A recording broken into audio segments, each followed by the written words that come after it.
આઈ એડવાઇઝમાં તમારું સ્વાગત છે. An initiative to spread awareness on digital eye strain, જેના કારણે ડ્રાય આઈ ડિઝીઝ થઈ શકે છે. આજે આપણી સાથે છે doctor Ajay Mehta, cornea specialist. આપણી સાથે ડિજિટલ આઈ સ્ટ્રેનને પ્રિવેન્ટ કરવા માટે જરૂરી સૂચનાઓ આપશે.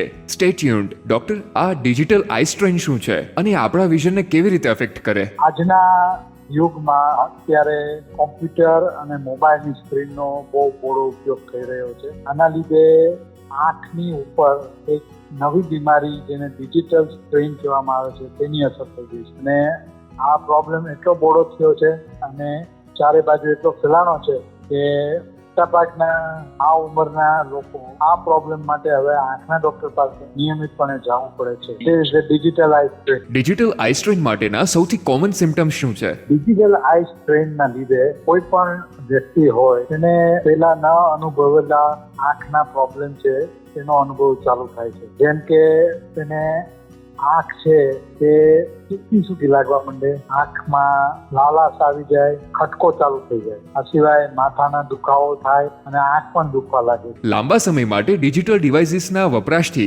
આપણી આંખ ઉપર શું અસર પડે છે? ડિજિટલ ડિવાઇસના ઉપયોગથી આંખની પર અલગ અલગ વ્યક્તિને અલગ અલગ અસર થતી હોય છે. હવે નાનું જે બાળક છે તે પોતે સમજી નથી શકતું કે તેને શું થઈ રહ્યું છે, માટે તે ચીડચીડિયું થઈ જાય છે અને મા બાપને એમ થાય કે આને શું પ્રોબ્લેમ થઈ રહ્યો છે. માટે કોઈ પણ બાળક જે વધારે પડતું ડિજિટલ ડિવાઇસ યુઝ કરતું હોય તેને આંખના ડોક્ટર પાસે લઈ જવું જરૂરી. હવે એડલ્ટ વ્યક્તિ અથવા 20-25-30 વર્ષની વ્યક્તિ હોય છે તો તેને આંખમાં મેં પેલા કીધું તેમ ખટકો થાય, આંખ લાલ થઈ જાય, રાતના ઊંઘ ડિસ્ટર્બ થાય, આવી બધી વસ્તુ સાથે માથાનો દુખાવો અને આ બધી તકલીફ ચાલુ થાય છે અને આ પણ કોઈ પણ નંબર આવ્યા વિના જ આ સાઇડ ઇફેક્ટ ચાલુ થાય છે. તો આવા સમયે જો તમે ડિજિટલ ડિવાઇસનો વધારે પડતો ઉપયોગ કરતા હોય તો આંખના ડોક્ટરનો સંપર્ક કરવો જરૂરી. ડોક્ટર, તમે 20-20-20 રૂલ સમજાવો અને એનાથી આઈ સ્ટ્રેન ઓછું કરવામાં કઈ રીતે મદદ મળે? હવે જ્યારે કોઈ પણ વ્યક્તિ વધારે પડતો ડિજિટલ ડિવાઇસનો ઉપયોગ કરે ત્યારે આંખ જે છે એનું જે પટપટ થવાનું હોય છે તે ઓછું થઈ જાય છે.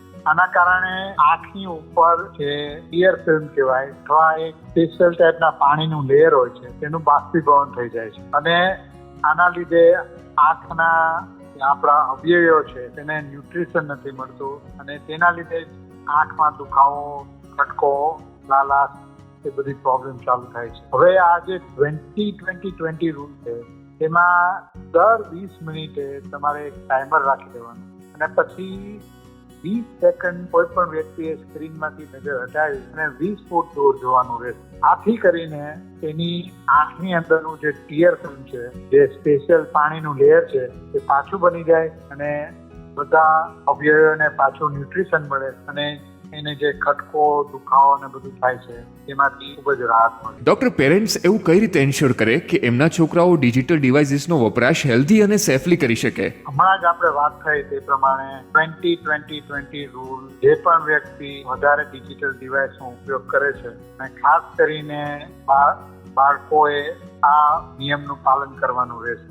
બીજું, ડિજિટલ ડિવાઇસ છે તેને ઓછામાં ઓછા આંખોથી 3 ફૂટ દૂર રાખવા બહુ જ જરૂરી છે. આપણે જોઈએ છીએ કે બાળકો સાવ ડિવાઇસને પોતાની આંખની નજીક લઈને જોતા હોય તો તે પણ નુકસાન કરે છે. બાળકોને એટલું શીખવાડવાનું કે ડિવાઇસનો ઉપયોગ અમુક ટાઈમ પૂરતો જ કરવો, તેની સાથે બહાર ખુલ્લામાં રમવું પણ બહુ જરૂરી છે.